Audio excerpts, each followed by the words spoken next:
Propaganda portal the wire ने 26 अगस्त 2024 को हिंदू विरोधी और भारत विरोधी अमेरिकी संगठन हिंदू फॉर ह्यूमन राइट्स की कार्यकारी निर्देशक सुनीता विश्वनाथ का एक लेख सामने लाकर रख दिया है। इस लेख में सुनीता ने गाजा में फिलिस्तीनियों की पीड़ा और महाभारत में भगवान कृष्ण और पांडवों द्वारा झेली गई यातनाओं के बीच तुलना करने का प्रयास किया गया है।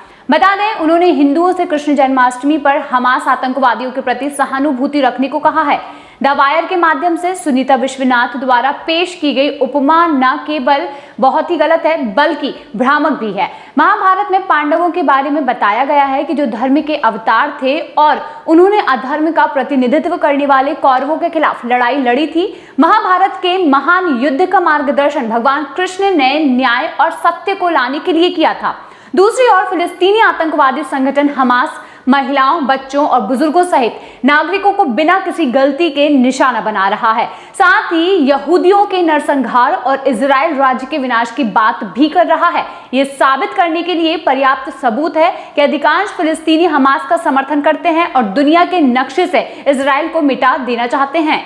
वहीं सुनीता ने फिलिस्तीनियों की इजराइल से दुश्मनी की तुलना पांडवों के धर्म युद्ध से करते हुए महाभारत के सार को विकृत कर दिया है। उन्होंने उस हमास के लिए सहानुभूति बटोरने की कोशिश की है जो कि अच्छाई से कोसों दूर है। अगर हम समानताएं देखना चाहें तो हमास की हरकतें कौरवों से ज्यादा मिलती जुलती है, क्योंकि जिस तरह कौरव छल और विश्वासघात के जरिए पांडवों का सफाया करने चाहते थे, उसी तरह हमास उनके समर्थक और उससे जुड़े आतंकी संगठन इजराइल का सफाया करना चाहते हैं।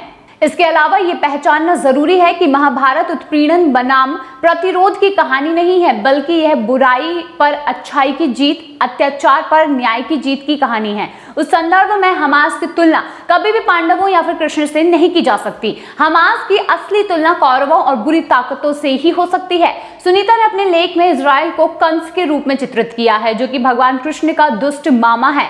ऐसी तुलना पूरी तरह से भ्रामक और गलत है।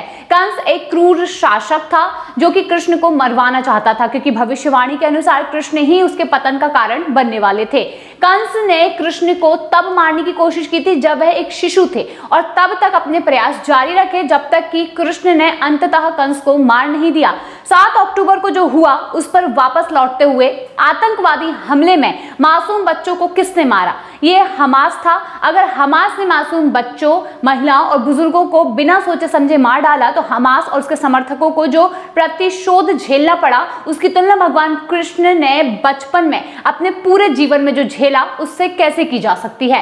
कंस का शासन क्रूरता, भय और अन्याय से भरा हुआ था। दूसरी ओर इजराइल एक संप्रभु लोकतांत्रिक राज्य है जहां पर अन्य धर्मों के लोग भी स्वतंत्रता का आनंद लेते हैं। उसे हमास के आतंकवादी हमलों से खुद का बचाव करने का पूरा अधिकार है। ये तो हमास और उससे जुड़े आतंकवादी संगठन है जो कि इजराइल को नक्शे से मिटा देना चाहते हैं। इजराइल ने जो भी किया वह एक बदला था, और गाजा में जो भी हुआ वह 7 अक्टूबर को फिलिस्तीनी आतंकवादी संगठन हमास द्वारा किए गए आतंकवादी हमले का कोलेट्रल डैमेज था। इस प्रकार इजराइल को कंस के बराबर मानना गुमराह करने वाला और गलत तरीके से पेश करना है, ताकि इजराइल हमास संघर्ष की एक अलग कहानी बनाई जा सके। कंस एक अत्याचारी था। उसने अपनी शक्ति के डर से लोगों को कैद किया और मार डाला, और यह हमास से बहुत मिलता जुलता है जिसने 7 अक्टूबर को निर्दोष इजरायलियों और विदेशी नागरिकों की हत्या की और इजराइल के बदले के डर से 250 से अधिक लोगों को बंधक बना लिया।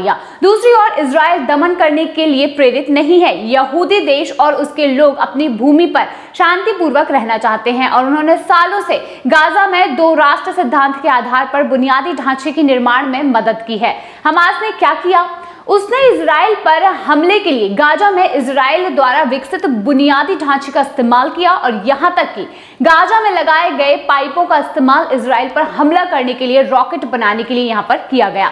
हमास पर इजराइल का बदला लोगों पर अत्याचार करने की इच्छा से प्रेरित नहीं है। वास्तव में इजराइल ने फिलिस्तीन के लोगों को सुरक्षित स्थान पर जाने के लिए कई चेतावनियां भेजी, क्योंकि वे हमास के प्रतिष्ठानों पर हमला करने जा रहे थे। हालांकि अपनी बदमाशी की वजह से हमास ने फिलिस्तीन के लोगों को गाजा छोड़ने की अनुमति नहीं दी। वही सुनीता यहाँ पर बेवजह हिंदुओं के देवी देवताओं को घसीट रही हैं, ताकि कहानी को तोड़ मरोड़ कर पेश किया जा सके और हमास के पापों को किसी तरह के धार्मिक संघर्ष के रूप में पेश किया जा सके।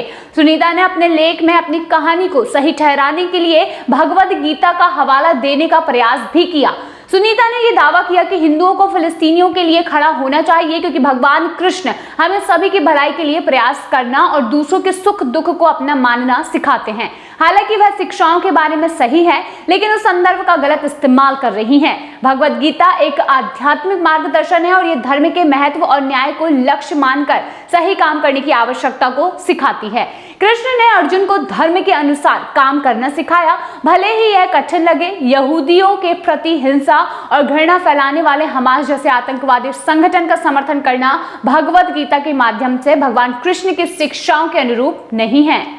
भगवान कृष्ण धर्म का पालन करने वालों की सुरक्षा की वकालत करते हैं, ना कि ऐसे कार्यों का समर्थन करते हैं जिसमें निर्दोष लोगों को नुकसान पहुंचाया गया हो या फिर उनकी हत्या की गई हो, जबकि हमास में वही किया गया।